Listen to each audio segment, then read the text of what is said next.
आपने इस माननीय सदन के अंदर कहा कि आपके समय के यही अधिकारी थे, आपको इन्ना मना किया, हमको इन्ना हाँ किया। मैं समझता हूं कि अधिकारियों को बीच में नहीं लाना चाहिए और आप सीधे रहें तो ज्यादा अच्छा रहेगा। कहा तो अध्यक्ष महोदय ये कि पहली कैबिनेट की पहली बैठक में हम ओपीएस लागू कर देंगे।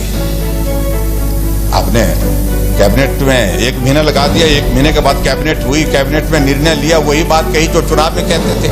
मुख्यमंत्री बने, आपने घोषणा की हुई थी आपके चुनाव के दिनों में हम ओपीएस देंगे। कर्मचारियों की मांग थी और इस बात को लेकर के आपने इस माननीय सदन के अंदर कहा कि आपके समय के यही अधिकारी थे, आपको इन्ना मना किया, हमको इन्ना हाँ किया। मैं समझता हूं कि अधिकारियों को बीच में नहीं लाना चाहिए और आप सीधे रहें तो ज्यादा अच्छा रहेगा। और यह हकीकत है, करने के लिए कर सकते थे, ऐसी भी बात नहीं थी, लेकिन उसके बावजूद भी एक हमारे जो एक सब लोगों का एक निर्णय बना कि हम इसका रास्ता निकालेंगे। ऐसा हमने ओपीएस के लिए सीधा बना नहीं किया। हमने कहा कर्मचारियों का बहुत बड़ा कंट्रीब्यूशन इस हिमाचल प्रदेश में, इस हिमाचल के विकास के लिए रहा है।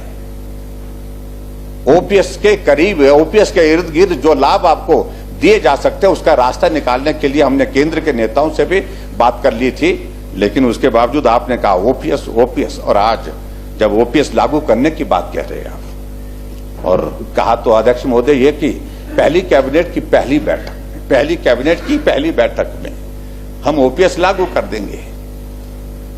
आपने कैबिनेट में 1 महीना लगा दिया, 1 महीने के बाद कैबिनेट हुई, कैबिनेट में निर्णय लिया, वही बात कही जो चुनाव में कहते थे आप, ओपीएस दे दिया जाएगा। और उसके बाद 4 कैबिनेट की बैठकें आपकी हो गई। वो कर्मचारी इंतजार कर रहे हैं क्योंकि उनको तो यही कहा था कि पहली कैबिनेट की पहली बैठक में, लेकिन ओपीएस के सिलसिले में मुझे और कुछ नहीं कहना है। ओपीएस आप दीजिए और निश्चित रूप से कर्मचारियों ने जो एक मांग की है कि हमें ओपीएस स्वीकार्य वो होगा जो 2003 से पहले जो बाकी लोगों को मिलता है उसी स्वरूप में चाहिए, उसी रूप में चाहिए। लेकिन आप बोल रहे हैं कि हिमाचल का मॉडल अलग से होगा, हमारा हिमाचल बनाएंगे।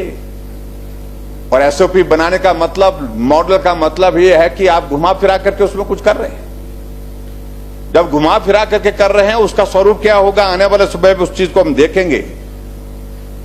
आपने कहा कि अगले महीने से हम शुरुआत कर देंगे, आप करिए। लेकिन अध्यक्ष महोदय मैं इतना जरूर कहना चाहता हूं, हमारे यूनियन फाइनेंस मिनिस्टर ने कहा है कि जो पीएफआरडीए के तहत जो पैसा है उस पैसे को वो सरकार का हक नहीं है, सरकार उस पैसे को नहीं, वो कर्मचारियों का पैसा, कर्मचारियों को दिया जा सकता है। लेकिन सरकार चाहे कि एकमुश्त उस पैसे को आपके इसमें जमा कर दे, क्योंकि वही पैसा अलग टर्म्स एंड कंडीशन के साथ जो है वो मार्केट में इन्वेस्ट किया हुआ है।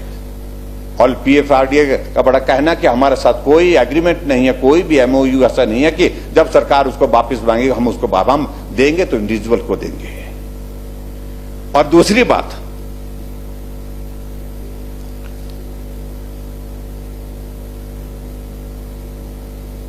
ओपीएस की जो देनदारी का जिक्र कर रहे हैं और जिसमें 14% के कंट्रीब्यूशन जो सरकार की ओर से दिया जा रहा है,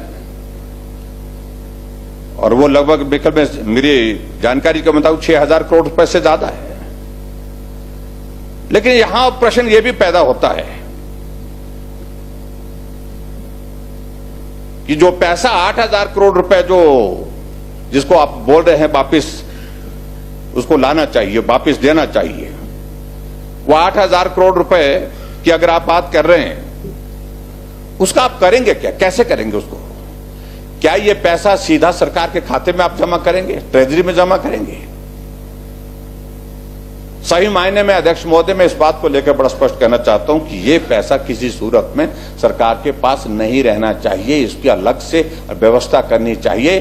क्योंकि जो 2000 सही मायने में ओपीएस तो आपका जो जिसका इंपैक्ट फाइनेंशियल इंपैक्ट आएगा, जिसके जो लायबिलिटीज जिसकी जो आने वाले समय में होंगी वो होंगी 2027 के बाद।